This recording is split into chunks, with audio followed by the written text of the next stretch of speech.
Bienvenue pour ce culte du dimanche 24 janvier au Temple du Bouclier à Strasbourg. Bienvenue à celles et ceux qui sont à distance à l'écran et bienvenue à vous qui vous êtes déplacés ici, aux 4 du Bouclier.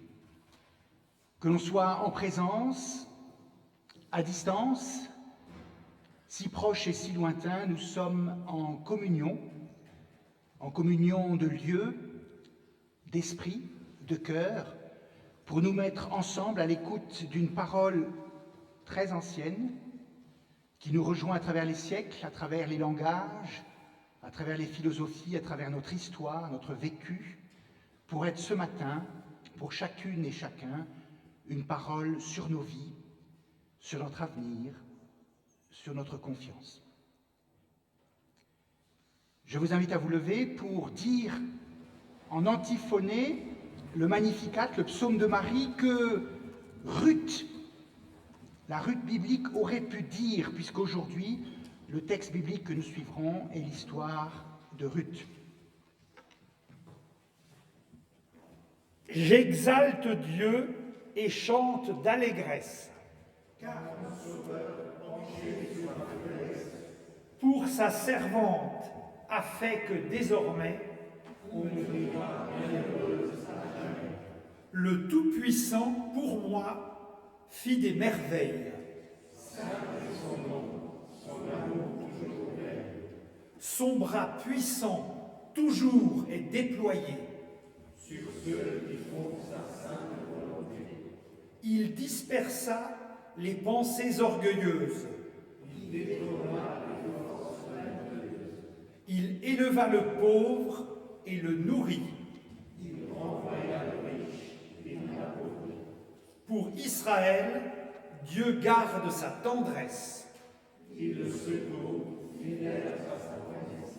Pour Abraham et pour ses descendants. Dieu est sauveur jusqu'à la fin des temps. Et nous restons debout pour le cantique, psaume 84, dans ta maison.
Ruth aurait pu dire, voire chanter, ce psaume de Marie qu'on appelle le Magnificat, de Dieu qui se penche sur sa faiblesse.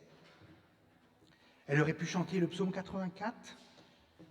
En tout cas, elle connaissait les règles, les habitudes, les coutumes et les lois de ce pays en face du sien, en face de Moab, le pays d'Israël.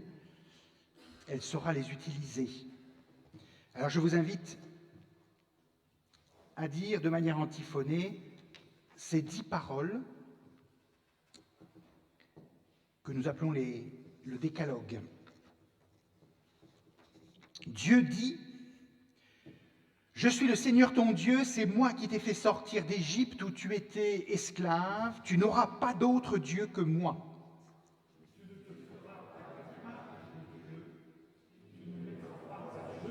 Devant ces images. Tu n'utiliseras pas mon nom n'importe comment. Pendant 6 jours, tu travailleras tout ce que tu as à faire, mais le 7e jour, c'est le sabbat. Personne ne doit travailler ce jour-là. Tu honoreras ton père et ta mère. Tu ne commettras pas d'adultère. Tu ne témoigneras pas faussement contre ton prochain.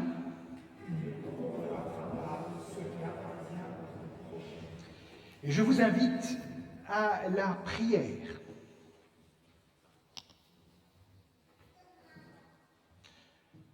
Mon Dieu, merci pour ces 10 paroles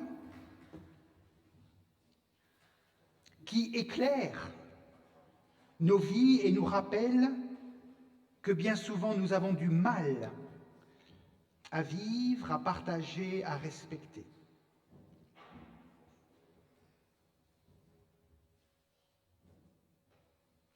Ce sont alors nos limites, nos insuffisances, notre péché que ces paroles éclairent et que nous remettons avec confiance entre tes mains. Car si tu es un Dieu exigeant, qui met la barre très haut, qui a beaucoup d'espérance et d'attente, tu es aussi un Dieu compatissant. Tu nous rejoins dans ce que nous vivons pour éclairer, pour relever, pour réorienter, pour pardonner. Amen. Et avec le prophète Ézéchiel, rappelons-nous cette parole de grâce. Dieu dit: je vous donnerai un cœur nouveau. Je mettrai en vous mon esprit, je serai votre père, vous serez mes filles et mes fils. Dieu entend nos voix, laissons-nous aimer comme nous sommes, comme fils et filles, souvent fatigués, insatisfaits, rejetés, contestés, comme nous sommes. Dieu parle avec nos paroles imparfaites, il travaille avec nos mains maladroites, il marche à notre pas pour avancer, pour annoncer, pour édifier. Je vous invite à chanter notre reconnaissance. Nous nous levons pour ces 3 strophes. Toi seul qui es le maître.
invite à vous asseoir.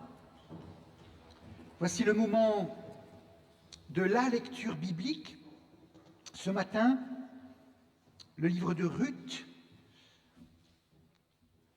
que nous allons lire, en tout cas le début. Ruth est éloignée, elle appartient à ces gens récusés, isolés, contestés. Une veuve sans enfant, loin de son père, étrangère, non juive, elle cumule. Je vous invite à écouter le premier chapitre.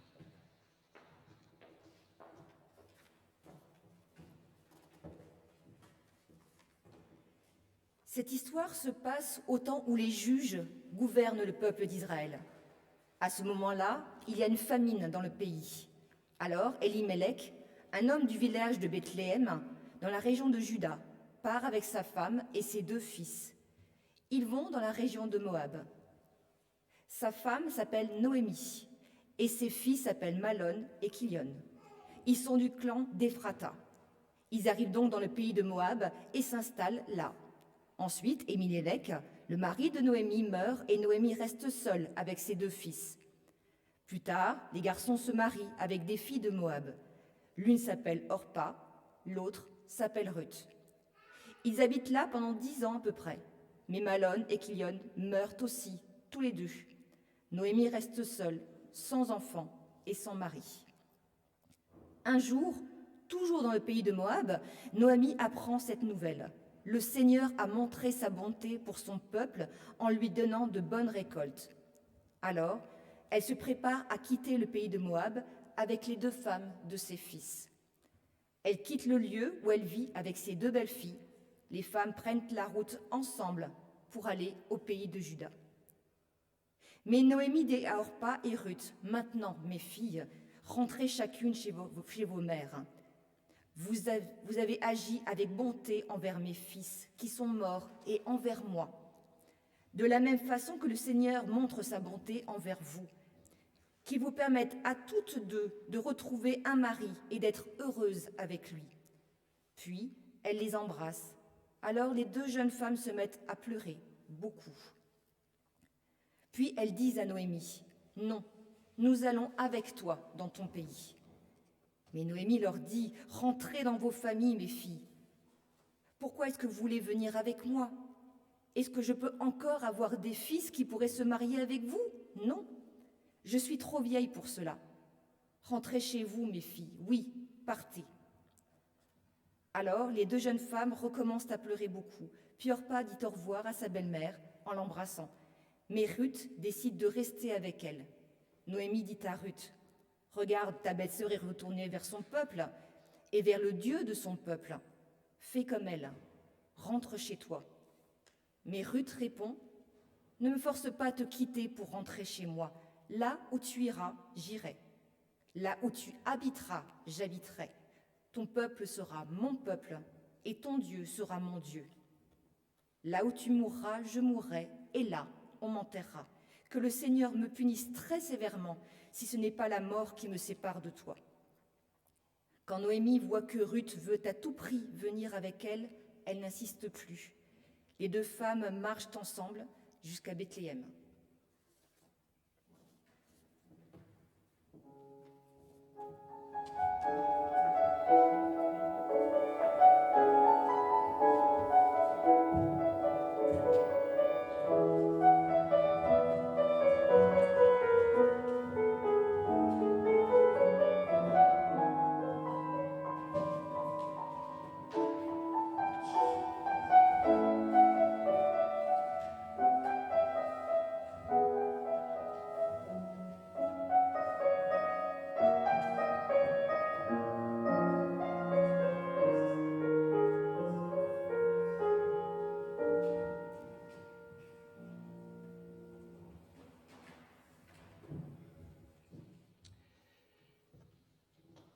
Trois regards sur le personnage de Ruth.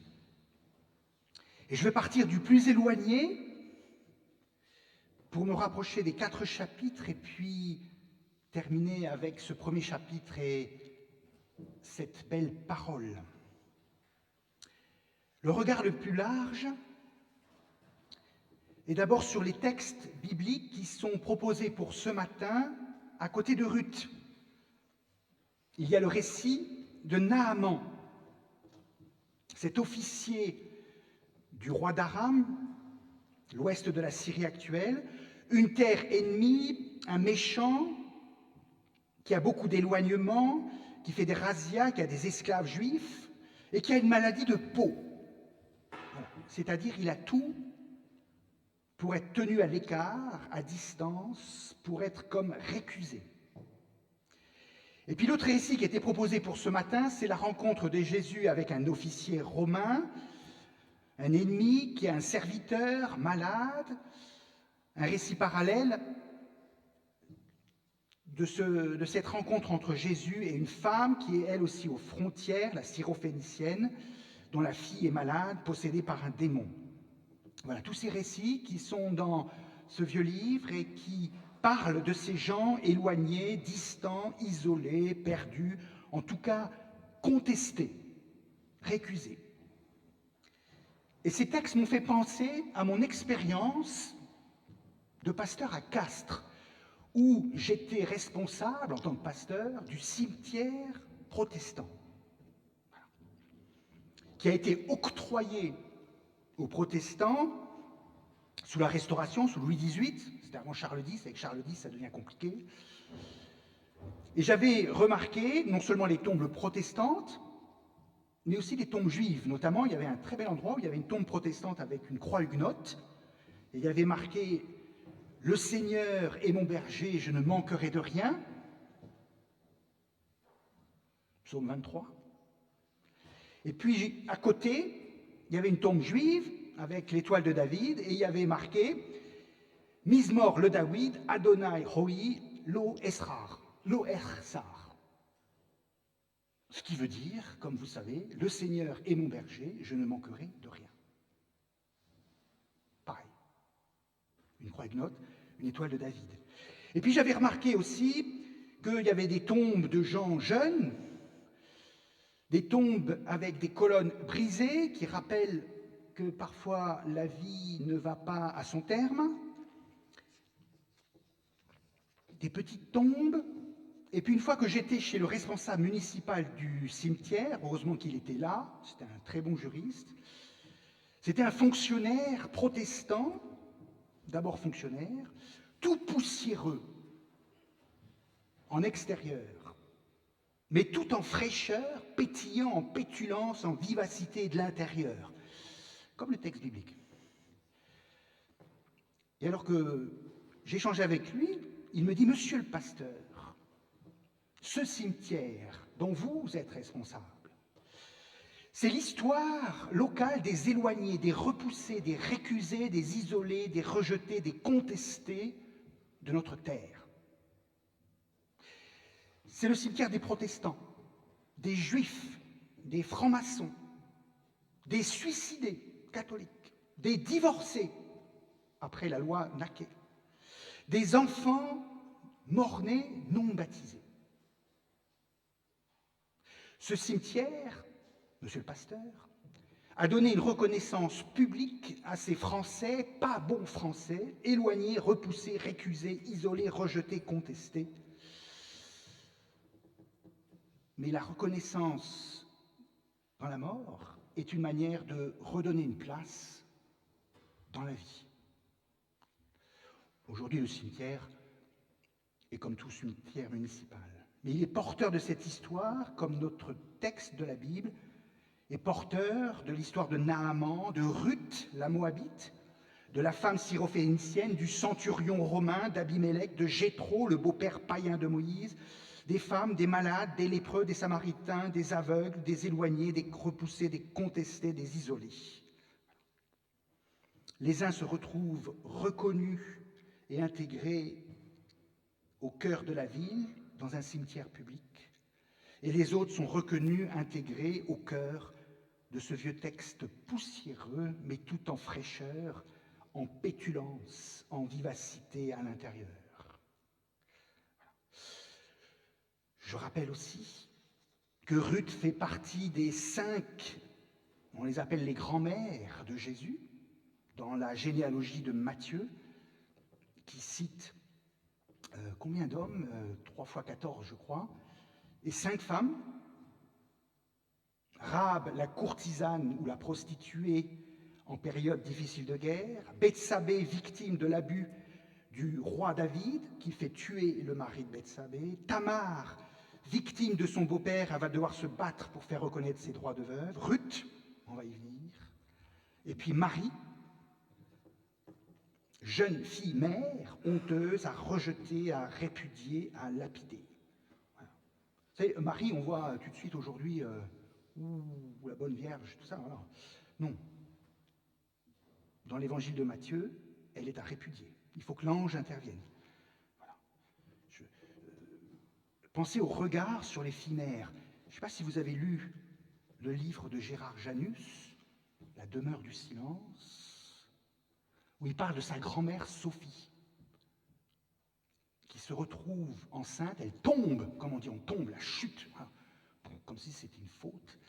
Elle est enceinte en 1914, le père, qui n'est pas son mari, est tué à la guerre, elle se retrouve fille-mère dans le banc des filles-mères au temple.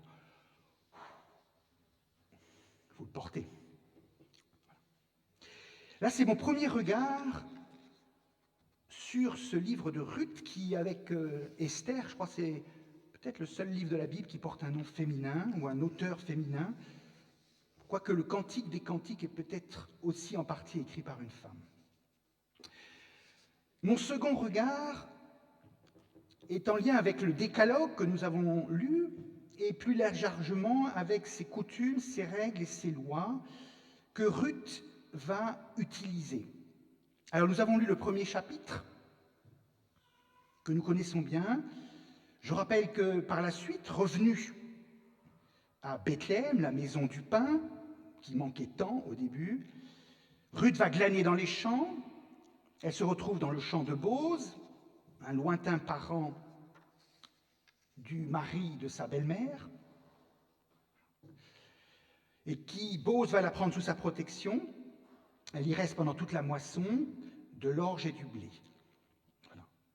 Quand vous tapez sur Internet Ruth et que vous cherchez les images, vous savez en haut à gauche, la plupart des images qui apparaissent, c'est Ruth et Bose.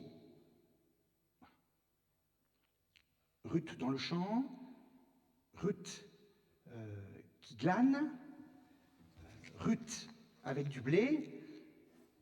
Par exemple, vous avez le tableau de Poussin qui représente l'été avec Ruth et Bose, le tableau de Rembrandt, le tableau aussi de Julius Schnorr von Garosfeld qui est très beau. Voilà. Et même lorsqu'on représente souvent Ruth seule, comme une très belle statue qui est à Barcelone, on la voit avec une gerbe de blé, souvent le sein à l'air, pour montrer qu'elle va aller au pied de Bose, c'est-à-dire elle est toujours associée à l'homme. Le chapitre 2, le glanage. Le chapitre 3, c'est la nuit, où elle va retrouver Bose sur le conseil de Noémie, et Bose va lui promettre de l'épouser. Et le chapitre 4, c'est la résolution à la porte de la ville du problème de rachat de la terre et du mariage de Bose avec Ruth. Ils vont enfanter Oved, qui sera le grand-père du roi David et l'ancêtre de Jésus. Voilà. Donc, tout un récit, on passe du manque au plein, de l'absence d'espoir, l'absence de pain, l'absence de terre, l'absence de descendance, à une sorte de plénitude, tout est bien qui finit bien. Et le second regard que je pose sur ce livre, c'est que Ruth est ici une actrice, un héros masculin, une instigatrice, une meneuse. Elle est l'animatrice, l'âme, l'entraîneuse d'un débat, d'une visitation, d'une habitation, d'un élargissement des règles, coutumes et lois. D'ailleurs, il y a certains commentateurs qui disent « Mais pourquoi Ruth n'est pas restée en Moab ?» Alors, par solidarité avec sa belle-mère, sans doute, mais certains commentateurs disent peut-être qu'elle n'avait pas envie de rester en Moab. Voilà. Peut-être c'était un pays où les règles et les lois pour les femmes étaient plus dures ou moins injustes qu'en Israël, qu'en Juda. Et puis en plus, c'est un pays qui n'a pas une bonne réputation. Hein. Les habitants de Moab, comme d'Ammon, ce sont les héritiers, selon les récits, de l'inceste de Lot avec ses filles. Pas bonne réputation, tout ça. Voilà. Peut-être qu'elle a envie de partir et d'essayer de tester autre chose. Voilà. Et elle va revisiter, habiter 4 coutumes ou 4 usages, 4 lois qu'elle va élargir. D'abord le droit de glanage pour les veuves, et Ruth obtient la protection de Bose contre les méchants garçons qui pourraient agresser la veuve la nuit. Voilà. Imaginez. Elle sera même invitée à la table de Bose. Et puis, le second lieu où elle enfreint une habitude, une règle, ou plutôt met en valeur une autre, c'est la mise à distance des Moabites. Hein, je l'ai rappelé, ce n'est pas des gens tout à fait fréquentables. Et bien, elle va mettre en valeur les autres textes, dans Exode, dans Lévitique, qui parlent de l'accueil de l'émigré et de l'étranger.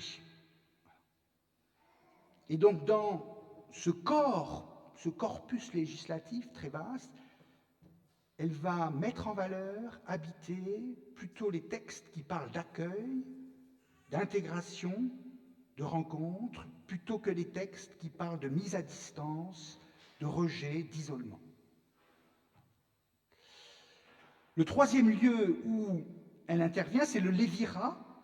Vous savez, cette solidarité familiale où on ne laisse pas une femme veuve sans enfant seule, il faut que les frères, le beau-père fasse son devoir, c'est-à-dire l'épouse. C'est une autre époque, hein, quand je parle de ça au catéchumène, ils disent, oh là là, il n'y avait pas de sécurité sociale, il n'y avait pas de pension de reversion. On ne laissait pas tomber comme ça quelqu'un de fragile et de faible. Et là, le lévirat est élargi à M. Bose. D'ailleurs, le chapitre 4 montre que ce n'est pas si simple, qui n'était pas directement concerné, puisqu'il est le frère du premier mari, alors le frère du mari de la belle-mère, si vous suivez. Mais la solidarité va être élargie. Voilà. Et puis le quatrième point où Ruth peut-être élargit les choses, c'est qu'elle va faire passer sa vie d'une solidarité d'origine, de son clan d'origine, peut-être de son père et de ses frères, à une solidarité et un vécu d'avenir avec une femme. Et parfois, il est souligné qu'elle passe d'une solidarité patriarcale à une solidarité, allez, je vais faire un peu d'anachronisme, féministe. Voilà.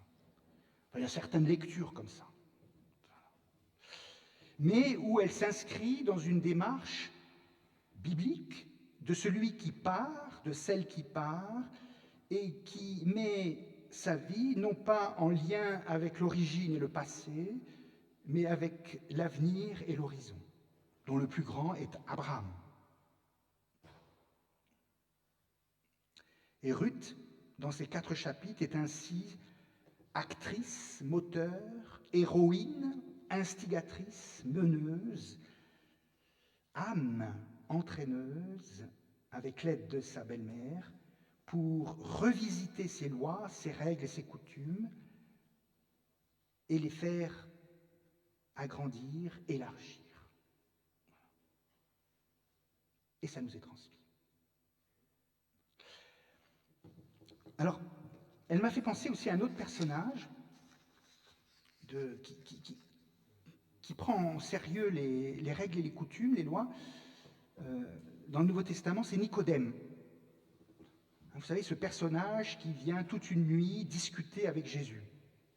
Alors, Nicodème est un notable, un juriste, il fait partie des dirigeants. Il discute toute une nuit, notamment sur la nécessité de renaître. Il faut naître de nouveau. Voilà. On se demande ce que c'est que ce renaître. Et il y a quelques chapitres plus tard, un moment où Nicodème va intervenir pour pour sauver Jésus. Il va le sauver de l'arrestation, il y a toute une tentative d'arrestation qui fonctionne mal, et il va intervenir non pas en disant « je le connais », il n'est pas dangereux, ou je l'ai rencontré, vous savez, laissez-le tranquille, ou alors c'est le Fils de Dieu, le Christ, le Sauveur. Non, non. Il intervient pour dire, face aux autorités dont il fait partie, notre loi ne permet pas qu'on arrête les gens comme ça.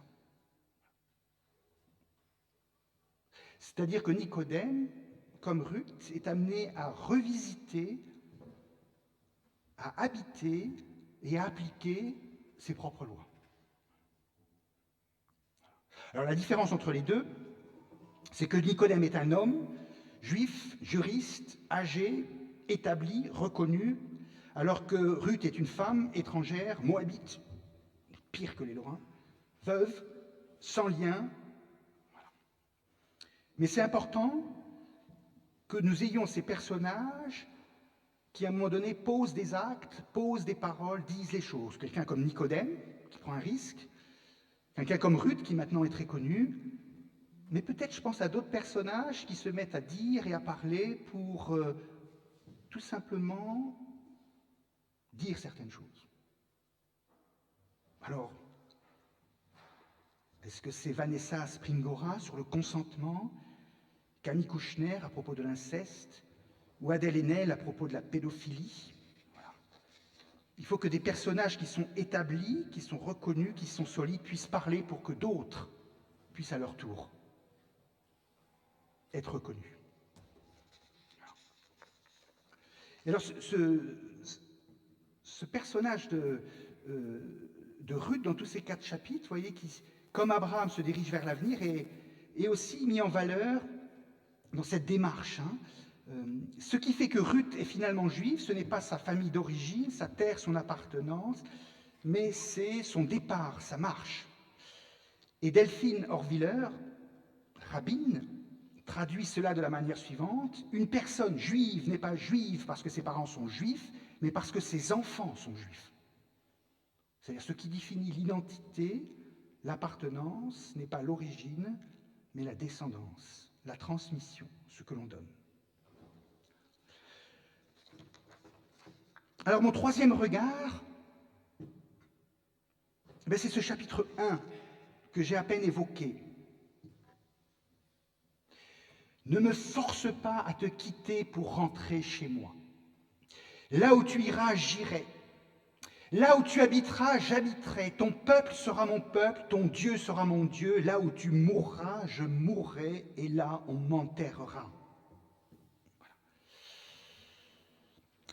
C'est la parole d'une belle fille veuve à une belle mère veuve, dans un contexte particulier.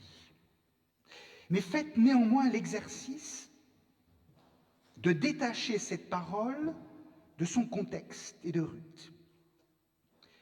À qui pourriez-vous dire cela? Ou qui pourrait vous dire « Là où tu iras, j'irai, là où tu habiteras, j'habiterai, ton peuple sera mon peuple, et ton Dieu sera mon Dieu. Là où tu mourras, je mourrai, et là on m'enterrera. » À qui le diriez-vous?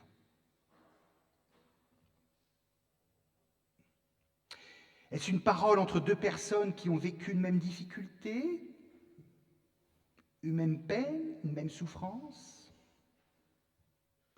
Entre 2 personnes attachées à une même histoire passée, une même expérience? Entre 2 personnes ayant à vivre une même histoire à venir? Entre 2 personnes dont l'avenir va dépendre l'une de l'autre, l'un de l'autre? Est-ce que c'est 2 personnes d'âge différents? Est-ce que c'est 2 personnes du même âge, à peu près? Entre 2 personnes dont l'une va accueillir l'autre chez lui, chez elle? Dans un pays de l'un ou de l'une plusieurs années et dans le pays de l'autre de l'une plusieurs années? À qui pourriez-vous dire cette parole? À ma mère? à mon catéchète d'Aix-en-Provence, à mon professeur d'histoire de première et de terminale,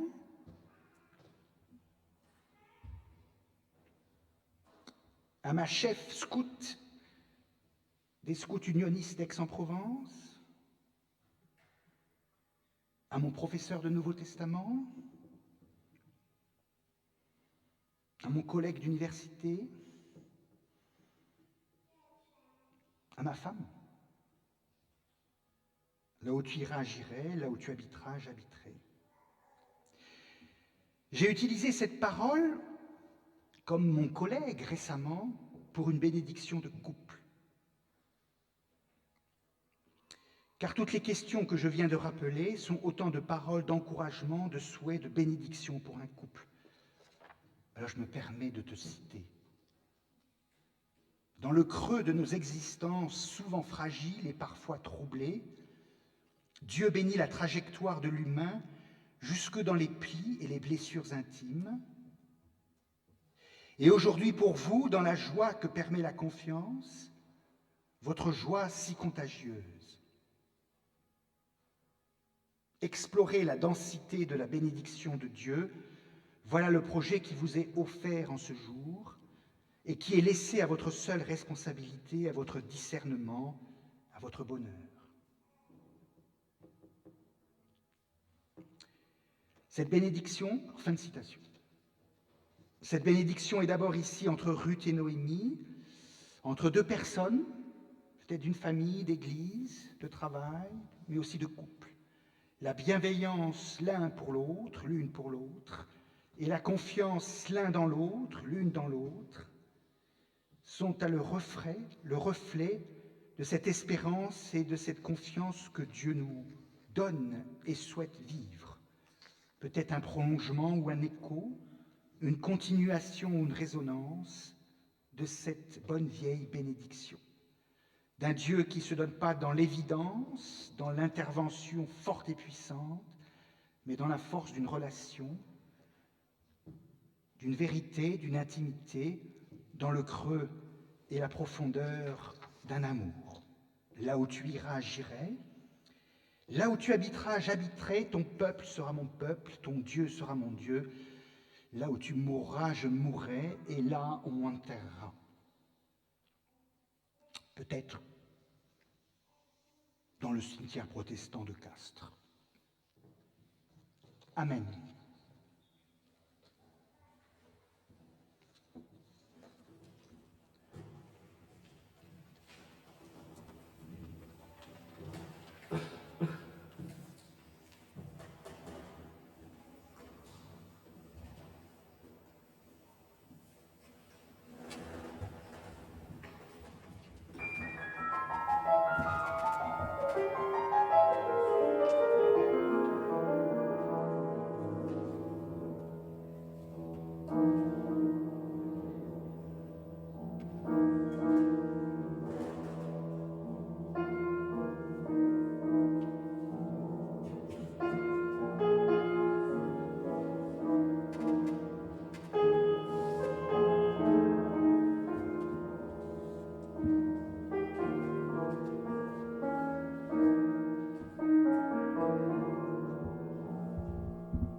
Je vous invite à vous lever pour que nous confessions ensemble notre foi.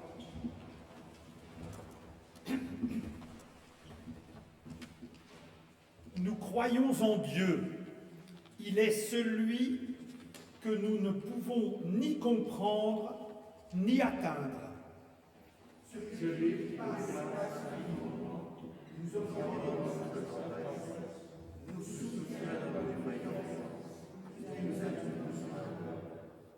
Nous croyons en Dieu. Il se rencontre partout, dans la réflexion des sages et la prédication des prophètes.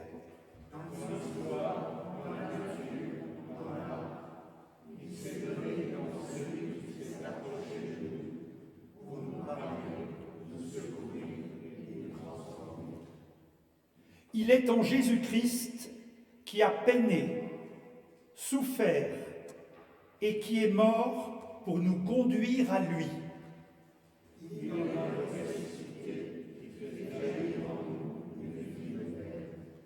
Nous croyons en Dieu.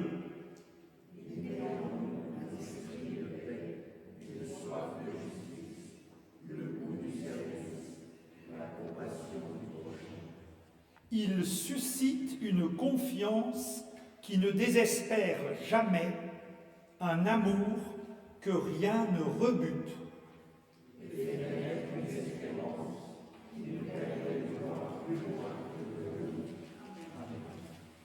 Et nous restons debout pour chanter « Quittez vos basses eaux ». Je prends la guitare.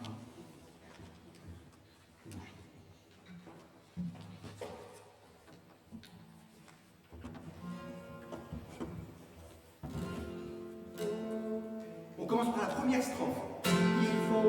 Il faut tout un désert, parlant en parole, pour qu'au silence ouvert, je reçus une parole, livrez vos basses eaux, des mystères de montagne, parle des tombes, venez sur la montagne, une question aimée, tout au fond de moi-même, certitude étonnée, qu'il existe un je t'aime, qu'il t'aimera ce mot, les mystères de campagne, parle des tombes, venez sur la montagne, aujourd'hui j'étais mort, j'entends la vie qui craque, j'entends la vie qui sort. Je choisis une vague, lutter mon basses eaux, et celle de campagne, parle des tombes, venez sur la montagne, suis-je donc assez fou pour croire une présence, Dieu comme un rendez-vous, l'homme comme une chance, les mystères de campagne, parle des tombes, venez sur la montagne. Et je vous invite à vous asseoir.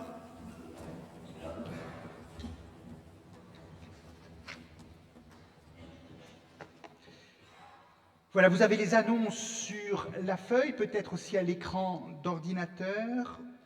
Aujourd'hui à 15h, il y a un culte musical, en présence uniquement. Et on sera dans la période romantique avec du Brahms, du Schumann, du Beethoven, et puis un peu de 20e avec Shostakovich. Voilà. Ce soir à 19h, le partage biblique uniquement sur en vidéo lebouclier.fr, de 19h à 20h, sur Ruth. Poursuit, c'est le texte du jour. Et jeudi à 14h30, l'étude biblique, qui sera à la fois en vidéo et en présence. On peut être jusqu'à 6 en présence. Voilà. Alors, ça sera sur la finale de l'évangile de Jean, la seconde finale. Et puis, voilà, je rappelle, puisque c'est aussi une obligation légale, les élections qui auront lieu le 14 février, les élections au conseil presbytéral, tous les 3 ans. Donc 4 conseillers sont sortants, je vais les nommer, puisque je ne les ai pas nommés la semaine dernière, Pierre Reichert, Peter James, Vincent Chalère et Bernard Wessner. Et donc le conseil propose 4 candidats, candidates, que vous avez donc sur la feuille, sur le site. Et comme cette année, nous ne pouvons pas faire les élections en présence, nous les ferons par, comment on appelle ça, correspondance, par courrier. Hein. Donc tout est expliqué sur le site, hein, les 2 enveloppes, le bulletin, par la poste, par l'urne ici, etc. Voilà. Et donc, vous pourrez venir le dimanche 14 déposer les 2 enveloppes, ou bien dans la semaine, ou bien envoyer par la poste jusqu'au mardi 16 février midi. Après, c'est fini.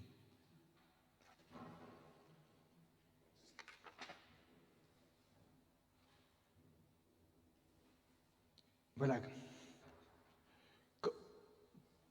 Comme c'est le moment de l'offrande, je rappelle que nous faisons à la sortie ou bien sur Internet. Hein, on peut cliquer pour faire le don. Voilà. Et puis, le Conseil presbytéral exprime aussi sa reconnaissance pour les dons en 2020. On avait à l'été 2020 quelques inquiétudes sur la possibilité de tenir nos engagements. Et début janvier, le trésorier a fait le point, les dons se sont solidement maintenus. Et donc, toute notre reconnaissance, parce que cela permet à la paroisse du Bouclier d'honorer ses engagements, notamment ses solidarités diaconales locales, mais aussi régionales et internationales. Donc, toute notre reconnaissance pour ces soutiens. Voilà.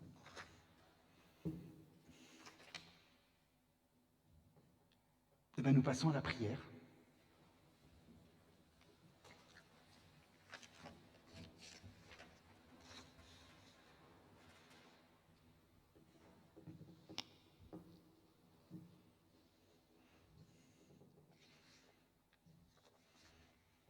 Mon Dieu, la prière,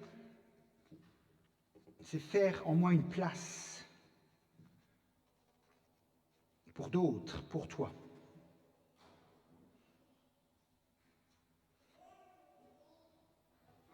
Donne-moi de savoir voir et reconnaître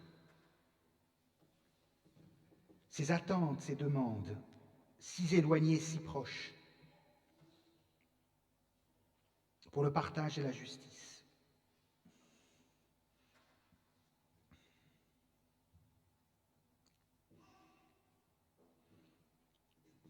Que ta parole m'aide à mieux comprendre, à mieux accompagner et à m'engager.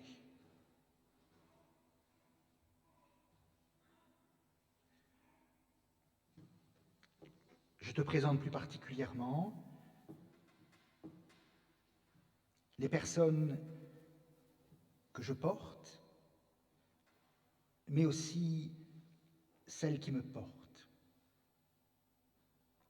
Et dans le silence, je les nomme.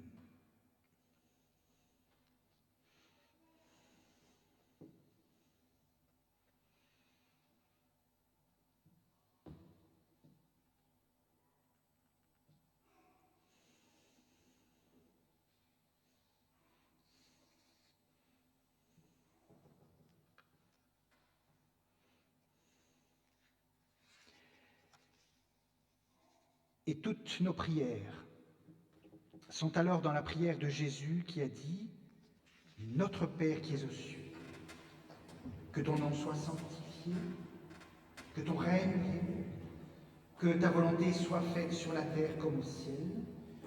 Donne-nous aujourd'hui notre pain de ce jour. Pardonne-nous nos offenses, comme nous pardonnons aussi à ceux qui nous ont offensés. Et ne nous laisse pas entrer en tentation, mais délivre-nous du mal, car c'est à toi qu'appartient le règne, la puissance et la gloire pour les siècles des siècles. Amen. mon Rédempteur est vivant. Je vous invite à vous lever pour chanter les 2 strophes.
Je vous invite à recevoir la bénédiction.